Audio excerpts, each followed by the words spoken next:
In 1940, Germany formed a special brigade made up of rapists, murderers, and pedophiles taken from prison. They were given uniforms, weapons, and free rein to operate without restrictions. In charge, a decorated First World War veteran and convicted sex offender Oskar Dirlewanger. In Belarus, they burned villages with children inside. In Warsaw, they murdered 40,000 civilians in 3 days. In Hungary, they behaved like warlords.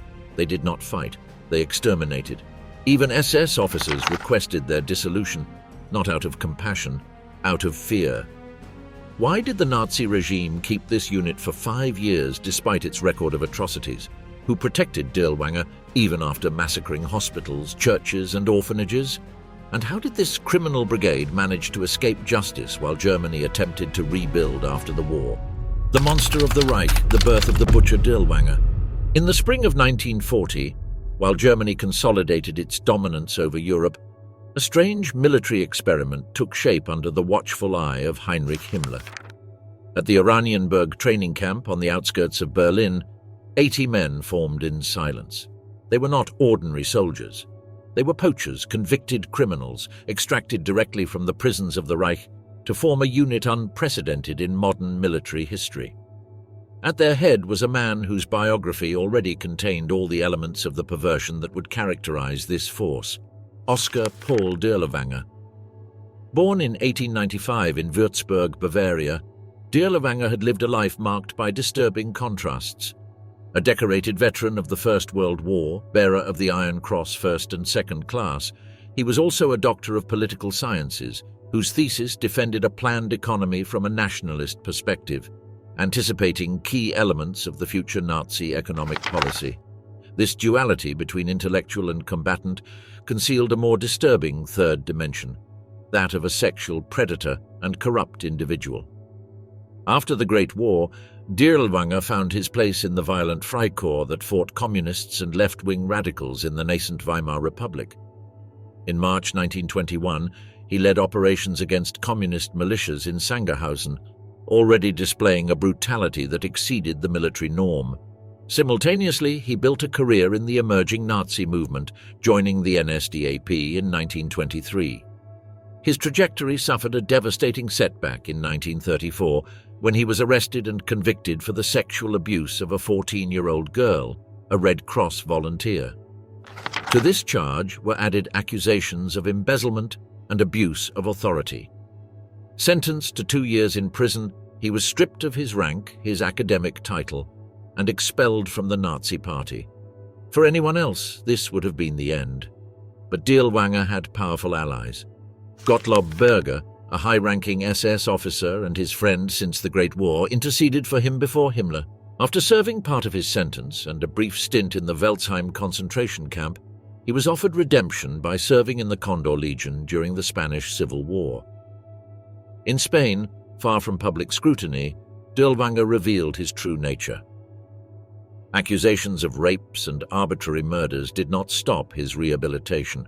On the contrary, upon his return, he was readmitted into the Nazi Party, his military rank restored, and integrated into the system as a valuable combatant. The genesis of the Sonda Commando Dirlewanger responded to a strategic need fused with a perverse ideological vision.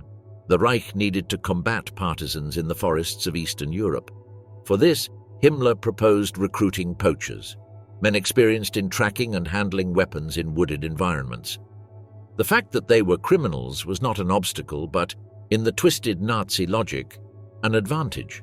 In Himmler's romantic imagination, these poachers represented the indomitable Aryan German, solitary, self-sufficient, resistant to the norms of degenerate society.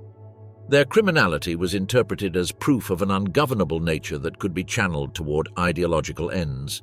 Dirlewanger, with his combination of brutality, intelligence, and fanatical loyalty, was the perfect candidate to lead them. Thus was born a unit that would revolutionize traditional concepts of war crimes. These were not regular soldiers who, under certain circumstances, committed atrocities. It was a force expressly designed to recruit criminals, give them uniforms and weapons, and direct their antisocial impulses against the enemies of the Reich. An experiment that would demonstrate to what extent the Nazi state had integrated criminality into its structure, transforming it from a social anomaly into a political tool. Legion of Shadows, the Unleashed Black Hunters. The summer of 1940 marked the operational debut of the Sonda Commando Dirlewanger in the Lublin district, Poland.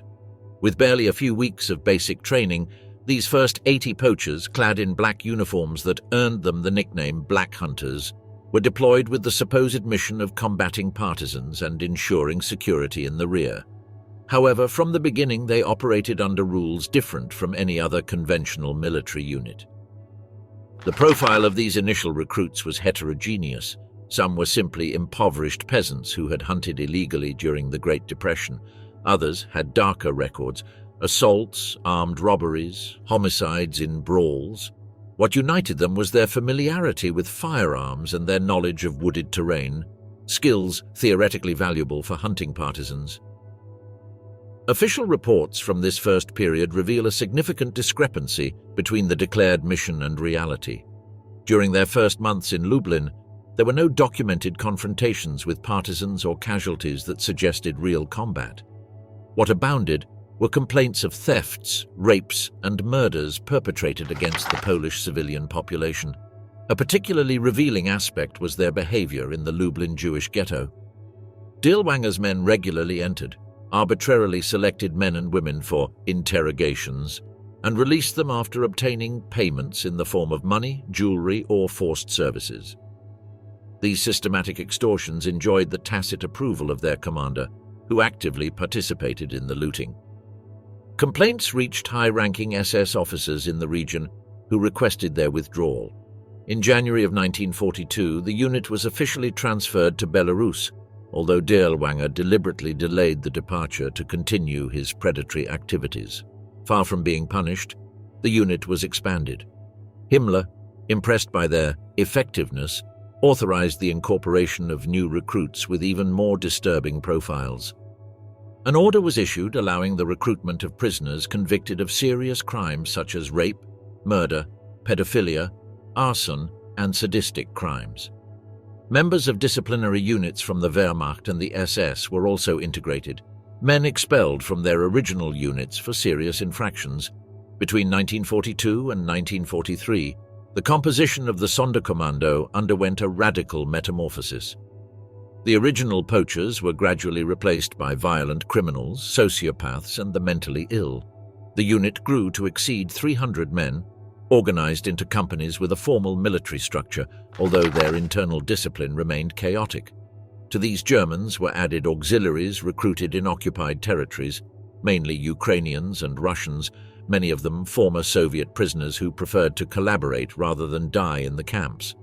The result was a hybrid force unique in military annals, an amalgamation of predators in uniform, led by a commander who exercised his authority through a combination of internal terror and complicity in external excesses. Punishments for indiscipline were severe, often fatal, but simultaneously abuses against civilians were encouraged. This duality created a perverse culture: brutality outwardly, obedience inwardly, and the implicit promise of impunity for crimes properly directed. The transformation of the Sonda Commando Dirlewanger evidenced the moral degeneration of the Third Reich. A regime that proclaimed itself defender of racial purity and order had deliberately created a unit composed of elements that, according to its own ideology, represented social degeneration. This apparent contradiction was resolved in practice. These men were useful precisely because they were willing to carry out tasks that conventional soldiers found morally repugnant.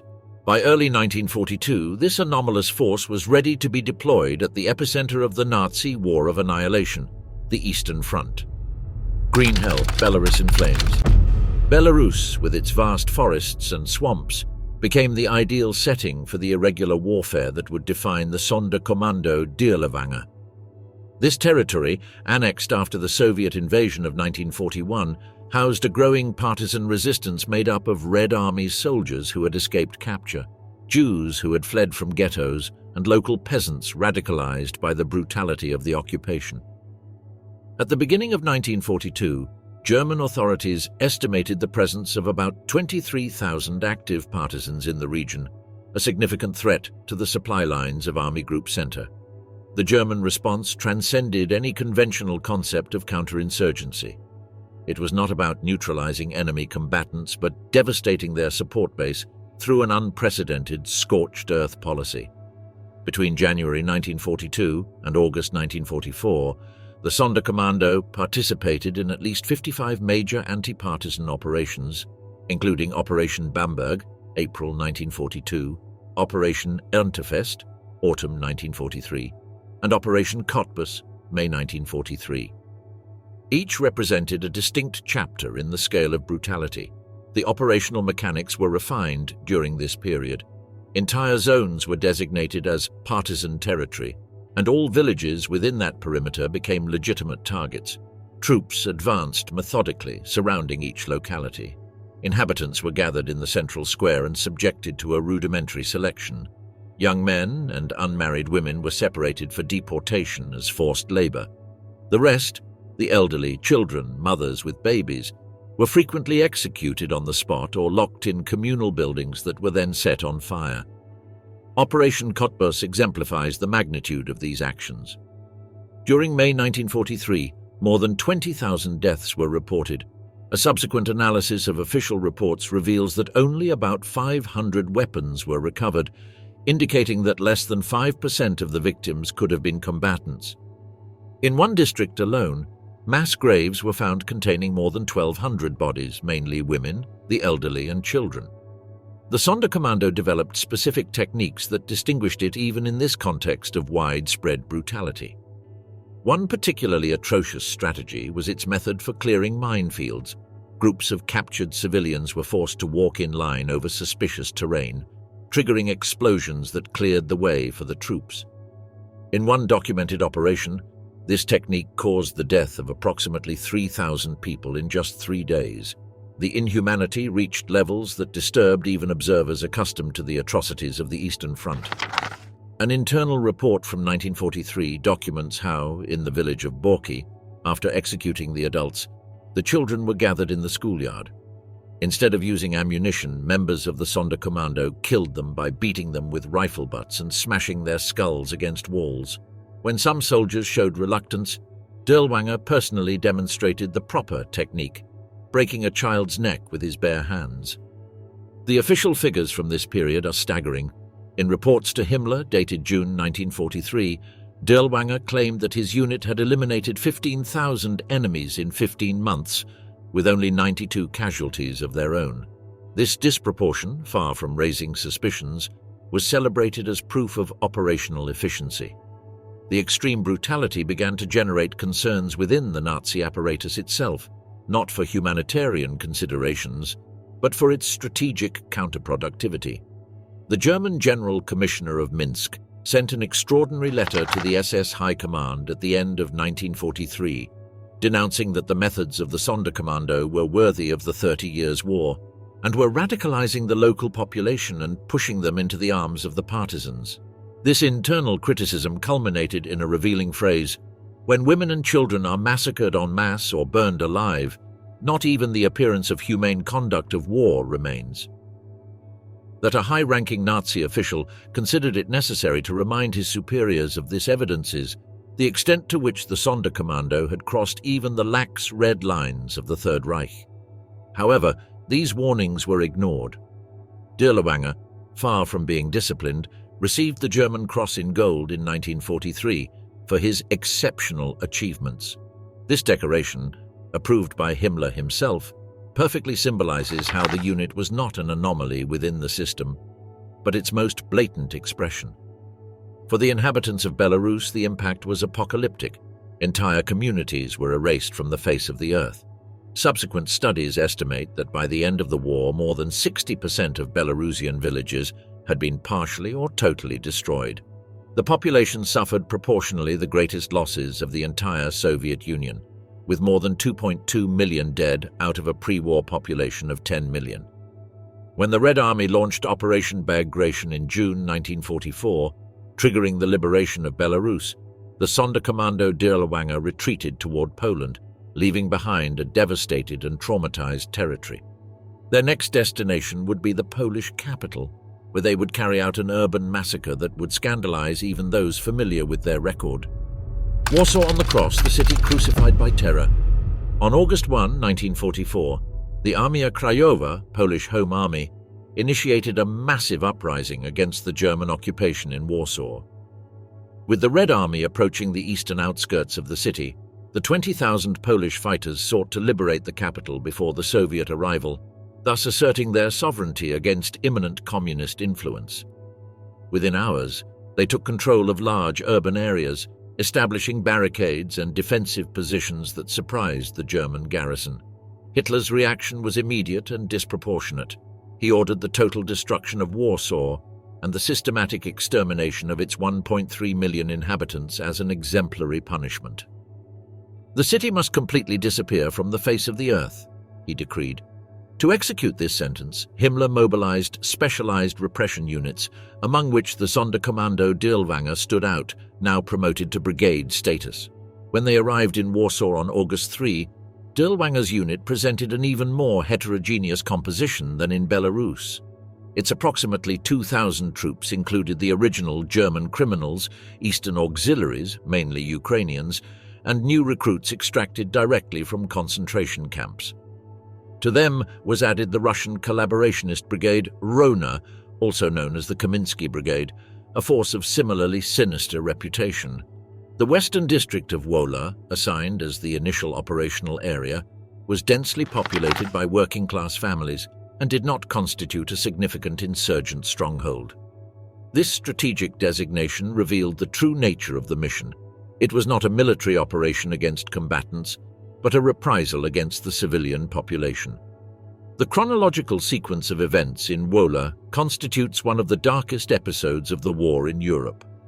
On August 4, advancing along Gorchevska Street, the Sonda Commando began a systematic sweep of residential buildings. Unlike conventional urban cleanup operations, here no specific insurgents were sought. Any civilian was considered a legitimate target. August 5 became the deadliest day. Operations expanded to civilian institutions that had traditionally been respected even in the bloodiest conflicts. The Wolski Hospital, one of the district's main medical centers, was systematically emptied. More than 350 patients, doctors and nurses were taken to the back gardens and methodically executed. A particularly revealing episode occurred when a German doctor at the hospital tried to intervene, pointing out that many patients were apolitical and even included ethnic Germans among them. The response from a brigade officer exemplifies the underlying logic. We have orders to kill everyone, it's nothing personal. Religious and assistance spaces were attacked with similar brutality. At the Church of St. Warzyniak, priests were massacred at the altar while celebrating Mass. In an orphanage on Wolska Street, more than 300 children and their caregivers were executed together. According to testimonies collected by the Central Commission for the Investigation of War Crimes, Dirlewanger himself personally participated in this massacre, ordering the conservation of ammunition by using bayonets and rifle butt blows against the miners. Number 41 Wolska Street became a symbol of this horror. An apartment building where hundreds of women and children had sought refuge was doused with gasoline and set on fire. Snipers, strategically positioned, shot those who tried to escape through windows or balconies. Witnesses described how soldiers drank vodka while watching the conflagration, betting on how many people would manage to jump before being shot. Wanda Trachik-Stauska, a resistance fighter and eyewitness, offered one of the most chilling testimonies. We heard screams, then shots, then silence, and again screams, all day long. There were burned children in cribs. A mother with her baby shot at the door of her house. It wasn't war, it was a mass execution. In just 72 hours between August 5 and 7, only in the Wola district, it is estimated that between 30,000 and 40,000 civilians died. This temporal concentration makes the massacre one of the most intense and efficient of the war, comparable in scale to the early phases of the Holocaust, but carried out with even more primitive and personal means. The ferocity displayed in Wola generated concern even among the upper echelons of the Nazi regime, though again for pragmatic rather than moral reasons. Documents from the Federal German Archive reveal that Himmler ordered internal surveillance of the Sonda Commando, fearing that its members, intoxicated by the unleashed violence, might become uncontrollable or attack other German units. One documented case shows this tension, when a group of German military doctors attempted to evacuate patients from the Holy Trinity Hospital. They were threatened by Dirlewanger's soldiers, who pointed machine guns at them, demanding their withdrawal to cleanse the building. Only the intervention of a superior SS officer prevented a confrontation between German troops. Another indicator of the exceptionality of these events was the reaction of the conventional Wehrmacht. A tank commander assigned to the northern sector of Warsaw wrote in his diary, "I have fought in Poland, France, and Russia. I have seen death and have killed. But what is happening in Wola is not war. It is something for which we don't even have an adequate name in German." Paradoxically, while generating internal unease, the performance of the Sonda Commando in Warsaw was officially celebrated by the highest instances of the Reich. On September 30, 1944, in the midst of the operation, Dirlewanger received the Knight's Cross of the Iron Cross, one of the most prestigious military decorations, with the official justification of his exceptional determination in crushing the uprising. This contradiction evidences the moral schizophrenia of the regime. While some sectors recognized the strategic counterproductivity and even the inhumanity of such methods, the Nazi leadership officially validated them, sending an unequivocal message about what type of conduct deserved reward. After the initial phase in Wola, Dirlewanger's brigade moved towards Warsaw's historic center, participating in house-to-house combat against Polish insurgents until the final capitulation on October 2. During these weeks, their methods continued to stand out for extremes of brutality. They used civilians as human shields, systematically executed prisoners, and employed torture techniques as an interrogation method. The cost to the unit was considerable. Of the approximately 2,000 initial troops, fewer than 700 remained operational at the end of the uprising. They had suffered more than 2,000 casualties among dead, wounded, and missing, implying a complete personnel turnover. This high casualty rate, however, did not mitigate their brutality or alter their methods. When the last Polish resistance focus capitulated, Warsaw lay in ruins. More than 200,000 civilians had died, most executed in systematic massacres. The historic city, with over 8 centuries of existence, had been methodically destroyed, neighborhood by neighborhood, monument by monument. Special demolition teams completed what bombs and fire had started. 85% of urban structures were reduced to rubble, making Warsaw the most devastated European capital of the war. The Wola massacre and the subsequent destruction of Warsaw transcend the conventional category of war crime.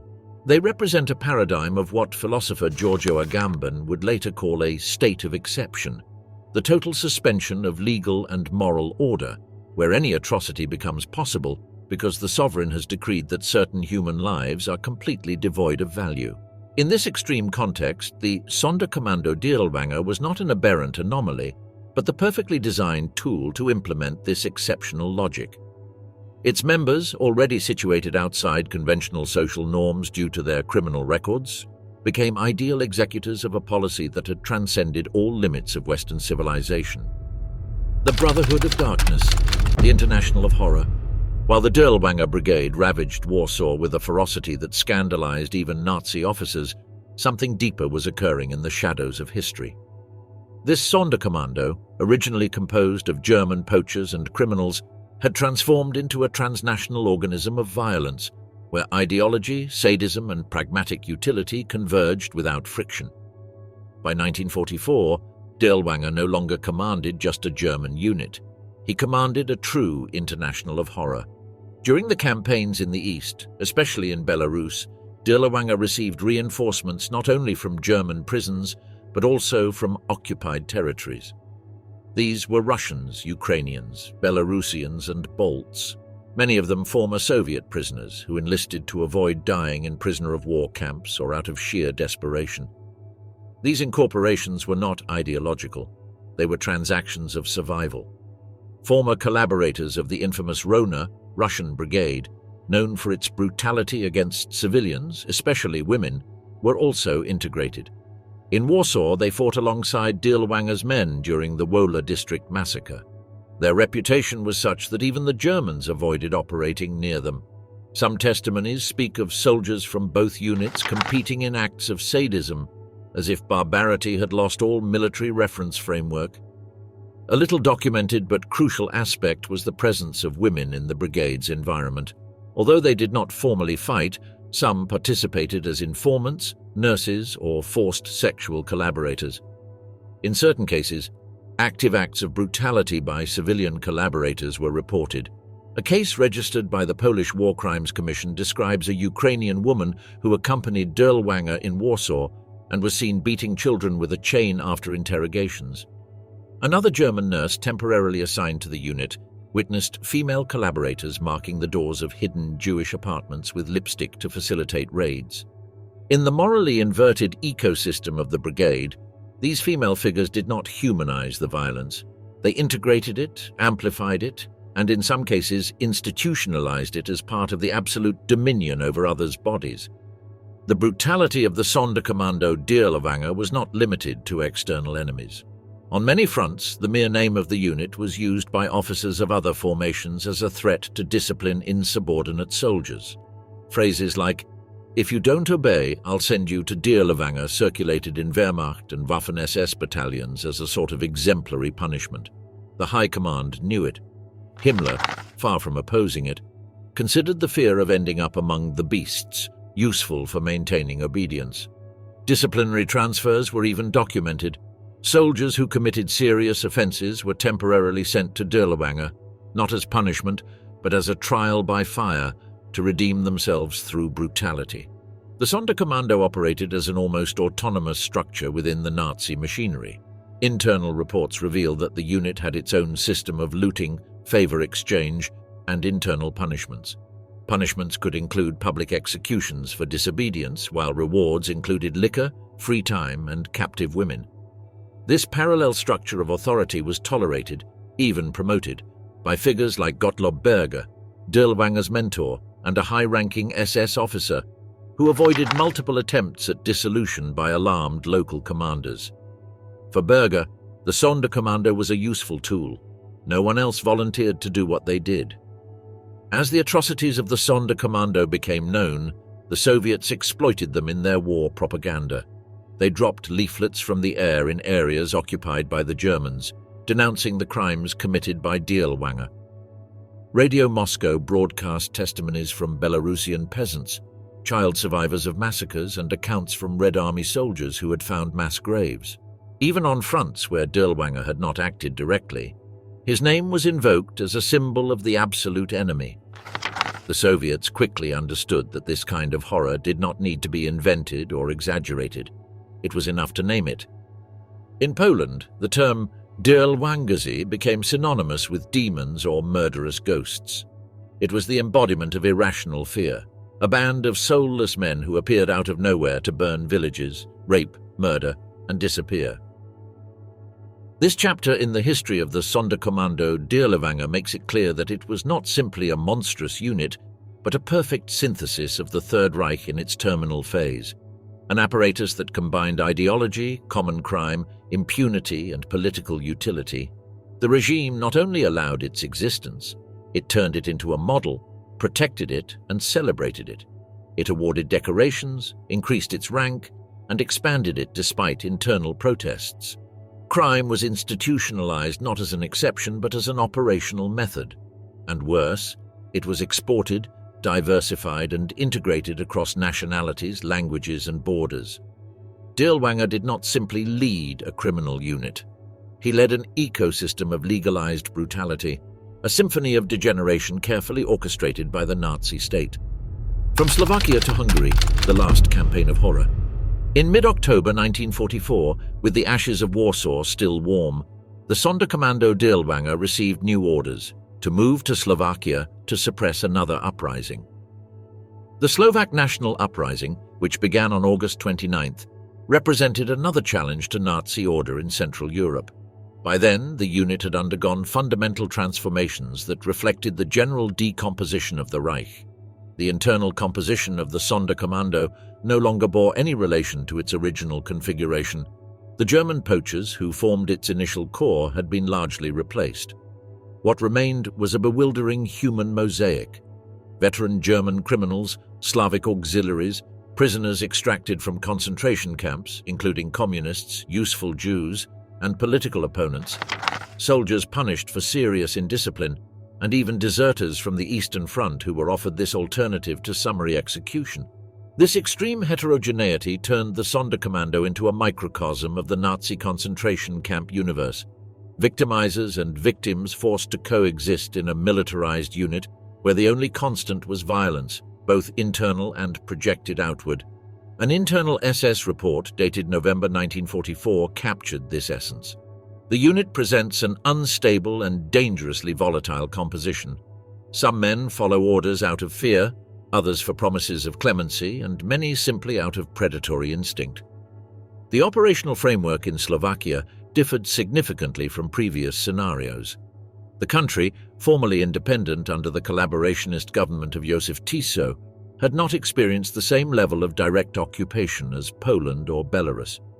The insurgency, led by the Slovak National Council, included everyone from moderate nationalists to communist partisans and had managed to control large mountainous areas in the center of the country. The German response was disproportionate. The Sonda Commando, along with regular SS and Wehrmacht units, deployed in the Banska Bystrica region the counterinsurgency techniques developed in the east, but adapted to the new mountainous terrain. Villages suspected of collaborating with partisans were systematically emptied. Men of military age were deported as forced labor, property was looted, and frequently buildings were burned after the troops left. The town of Brezno, located in the Metal Mountains, exemplifies this methodology. After skirmishes with partisans in nearby forests, the Sonda Commando entered the village and gathered more than 400 inhabitants in the central square. Without investigation or trial, most were locked in a barn that was subsequently set on fire. Strategically placed machine guns shot down those who tried to escape the flames. A distinctive element of this phase was the growing emphasis on material plunder. Unlike previous operations where violence was the main objective, in Slovakia systematic looting took center stage. The unit methodically requisitioned food, livestock, furniture, tools, alcohol, clothing, jewelry, and valuable weapons. Entire convoys transported these goods to the rear, where they entered black market circuits or were distributed among senior officers. This evolution responded to the pragmatic reality of a Reich in its terminal phase. The German logistical system, collapsing under Allied bombings and the loss of productive territories, could no longer adequately sustain its deployed troops. Units like Dirlewanger's received implicit authorization to self-sustain through pillage. The commander himself institutionalized this practice, creating an internal system of looting bonuses that rewarded the most enterprising soldiers with preferential access to alcohol, captive women, or exemptions from night guard duty. Internal corruption reached levels that threatened the basic functionality of the unit. Officers sold prisoners as slaves to collaborating landowners. Medical supplies intended for the wounded were traded for morphine and alcohol. Dirlewanger himself actively participated in these businesses, accumulating a small personal treasure that included jewelry, watches, and gold coins extracted from victims. A particularly revealing testimony comes from a Waffen SS medical officer temporarily assigned to the unit. They were not soldiers, they were hyenas. They got drunk every night with stolen alcohol. They played Russian roulette with prisoners. A non-commissioned officer threw a grenade into a cell for fun. Another sold captive women in exchange for tobacco. When I tried to treat injured civilians, I was threatened with a weapon. By the end of November, the Slovak uprising had been mostly suppressed. The surviving partisans retreated to inaccessible mountainous areas where they would maintain limited resistance until the arrival of the Red Army. The Sonda Commando, considered successful in its mission despite internal chaos, received new orders to deploy in Hungary, where the military situation was deteriorating rapidly. Hungary presented a radically different scenario. It was no longer about anti-partisan operations in rural environments or urban repression, but a conventional front where the Red Army was methodically advancing toward Budapest. The Brigade, officially renamed as the 36th SS Grenadier Division, although this title was more honorary than functional, was deployed in defensive lines east of the Hungarian capital. This conventional war context brutally exposed the military deficiencies of the unit. Its members, accustomed to violence against defenseless populations, lacked the training, discipline, and equipment necessary to face regular Soviet troops. The first encounters resulted in crushing defeats, with disproportionate material and human losses. The response of many members was predictable: desertion. They abandoned positions during the night, often taking weapons and supplies, trying to reach areas controlled by Western forces where they hoped for more lenient treatment than that reserved for SS criminals. Others simply ignored combat orders, dedicating themselves exclusively to looting Hungarian villages in the rear. A particularly revealing phenomenon was the emergence of what internal reports called warlords, small groups of deserters who, still wearing SS uniforms, established control zones in rural areas where they behaved like feudal bandits, demanding tributes from peasants in exchange for protection against other looters. The situation became so unmanageable that German High Command relegated the unit to secondary functions: protection of railways, custody of logistical depots, and occasionally punitive operations against deserters from other units.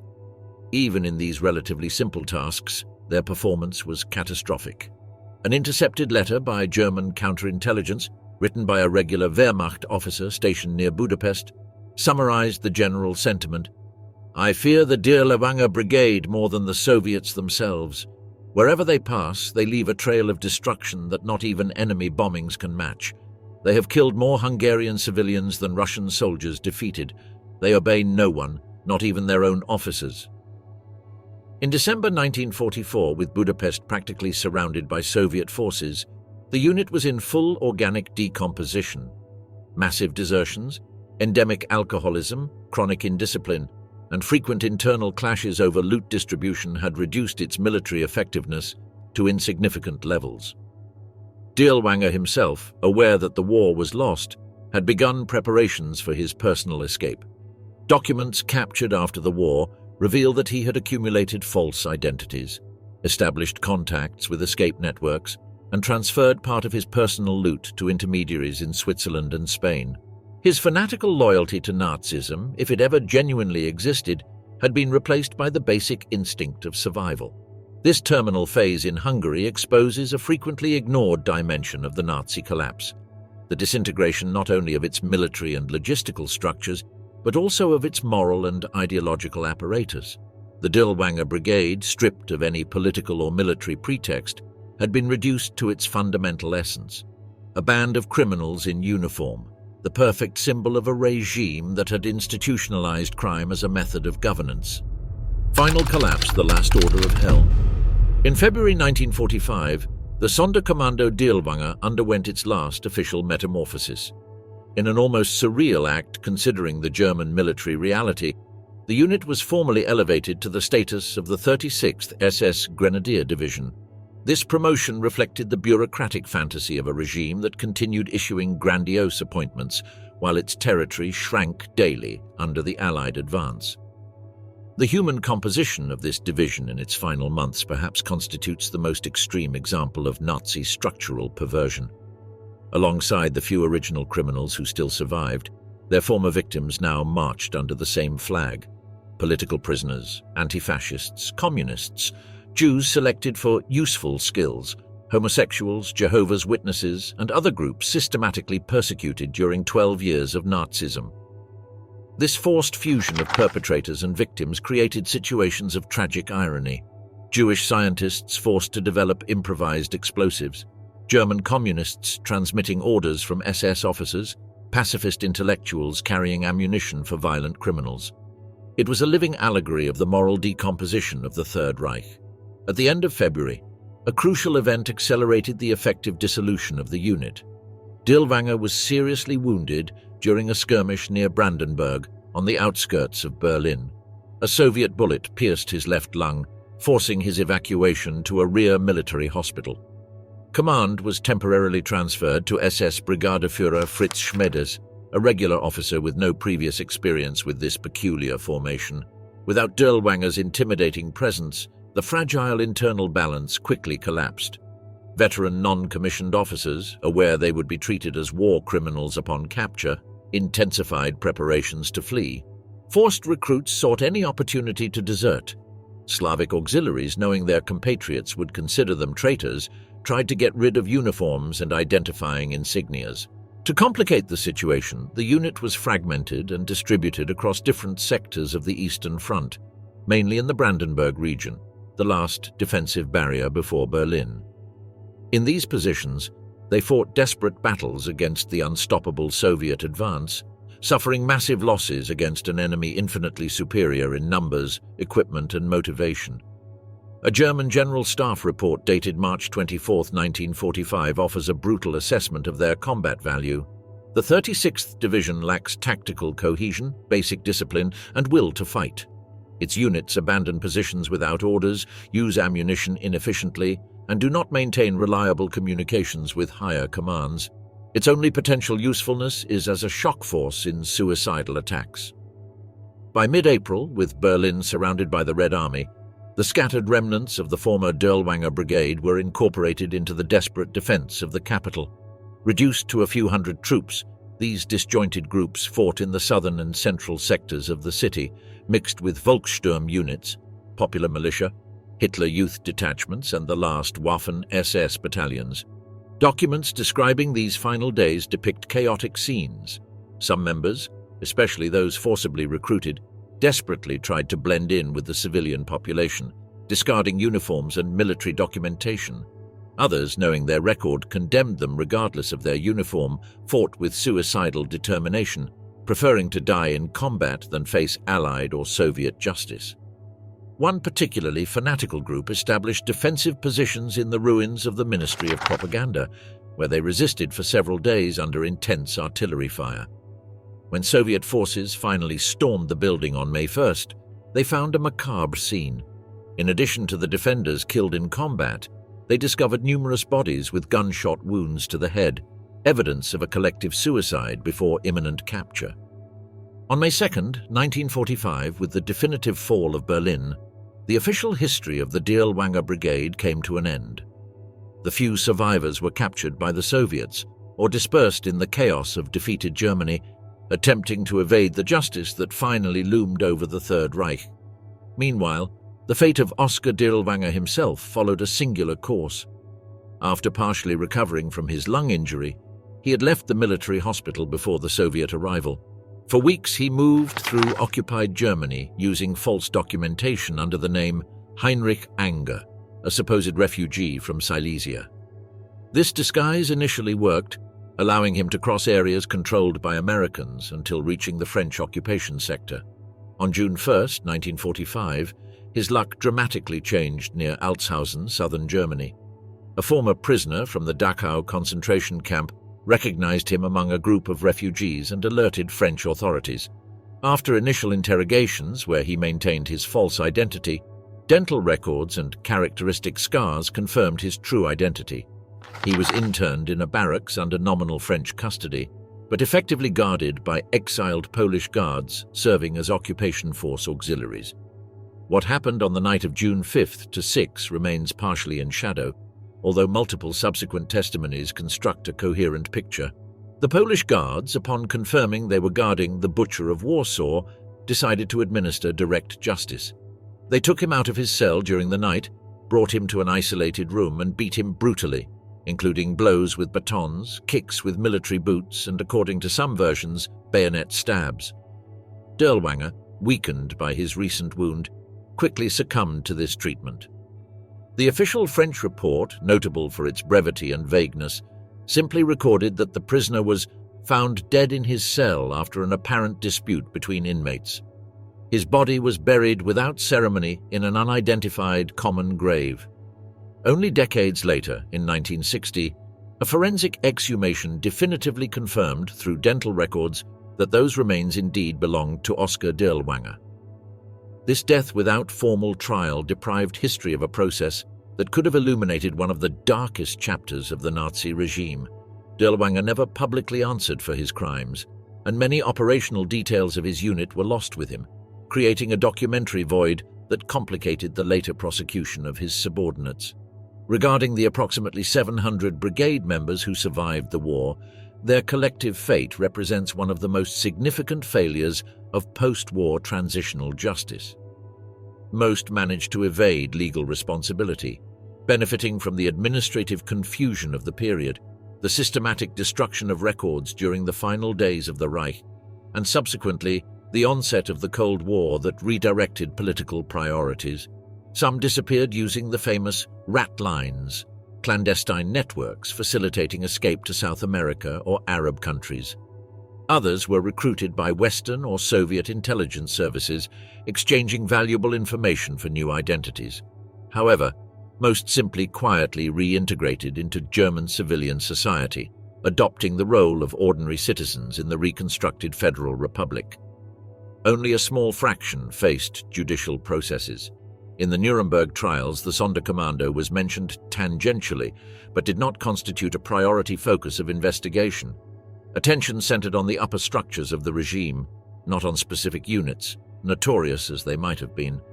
In post-war West Germany, investigations into this unit experienced systematic delays and obstacles.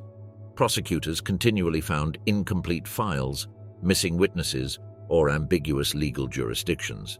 The political climate of the 1950s, dominated by economic reconstruction and the incipient Cold War, favored closing chapters rather than reopening historical wounds. The German Democratic Republic, East Germany, showed greater interest in these crimes, publishing in 1960 an extensive report titled The Executioners of Warsaw, meticulously documenting atrocities and identifying surviving perpetrators. However, most of these were located in Western territories, out of reach of socialist justice, turning such investigations into primarily propagandistic exercises. Paradoxically, it was in Poland, Belarus, and the Soviet Union where the memory of the Dirlewanger Brigade remained most alive, though mainly as collective trauma rather than an object of judicial persecution. Monuments, commemorative plaques, and annual ceremonies remembered victims of specific massacres, while oral testimonies transmitted the memory of those events across generations. In Germany, by contrast, the name Dirlewanger remained relatively obscure, absent from school textbooks and relegated to specialized academic studies. This historiographical marginalization reflects the difficulty of integrating episodes that challenged even the conventional interpretive framework of the Holocaust and Nazi crimes into the national narrative. The history of the Dirlewanger Brigade transcends habitual categories of military historical analysis. They were not simple war criminals, but a unit expressly designed to channel criminal impulses toward political objectives. They were not merely executors of atrocious orders, but a structure that actively rewarded initiative in brutality. They did not represent an aberrant deviation from Nazism, but its most direct and unfiltered ideological expression. This extreme case forces us to reconsider conventional distinctions between common criminality and political criminality, between excessive violence and systemic violence, between individual deviation and institutional normalization of horror. The Dirlewanger Brigade embodied a disturbing truth. The Nazi regime not only allowed sadism, but deliberately cultivated it as a useful tool. 75 years after its dissolution, this unit continues to represent a challenge for historical and ethical understanding. Its legacy is not just a list of specific atrocities, but a demonstration of how, under certain political conditions, the distinction between state and criminal organization can completely dissolve.